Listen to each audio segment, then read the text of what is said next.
Salut tout le monde et bienvenue dans le 7ème récap de la LCK. Les playoffs arrivent à grands pas et cette semaine était donc charnière pour de nombreuses équipes. A commencer par les Freddy Brion qui sécurisent non sans mal une semaine en 2-0 contre Hanwha Life Esports et Nongshim Red Force. Ils prennent d'autant plus le large sur leurs adversaires directs car les 4 équipes du bas de tableau, KT, Nongshim, Sandbox et HLE font une semaine en 0-2. Les Genji, amputés de Ruler puis Chovy pour des raisons médicales, parviennent tout de même à faire une semaine en 1-1 en battant les Kwangdong Freaks grâce aux bonnes performances de Quid et Ophelia, leurs remplaçants Suryoné et Ziggs. Les matchs de saison régulière contre T1 ont été maudits et on attend les playoffs pour espérer voir ces deux titans s'affronter à leur plein potentiel. Avec cette 13e victoire d'affilée, les T1 sont entrés dans la seconde Telecom War de ce split avec l'objectif d'égaler le record d'invincibilité qu'ils avaient accompli au Summer 2015, c'était il y a une éternité. Et ils l'ont fait. Faker reproduit le record qu'il avait réalisé avec Marine, Bengi, Bang et Wolf. Même s'il s'agit d'un 2-0, le score ne rend pas honneur à la physionomie du match.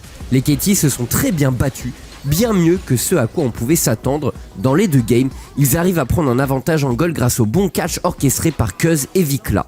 Un Vikla qui n'a pas laissé indifférent Faker qu'il a mentionné dans l'interview d'après-match, disant que le jeune joueur l'avait impressionné et qu'il avait joué avec beaucoup de confiance, étant le meilleur aspect du jeu des KT Rollsters. Mais être reconnu par le GOAT ne suffit pas à le surpasser.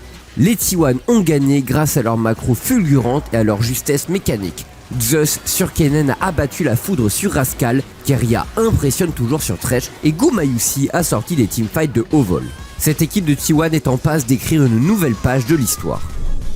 Notre joueur de la semaine est le carry principal des Freddy Brion depuis le début de la saison, Lava. Le LoL King bien accompagné par Umti est le principal instigateur des mouvements des bros. Il est le mid-laner avec la kill participation la plus haute de toute la ligue et le reste de ses stats prouve son impact ainsi que sa bonne phase de lane. Il ne fait pas la différence en étant shiny mécaniquement, mais par de grosses rotations, comme dans leur BO contre les Nongshim, où ils parviennent à revenir malgré la performance XXL de Ghost. Les bros montent en puissance de split en split et arriveront sûrement en playoff en tant qu'outsiders qui pourront créer l'upset.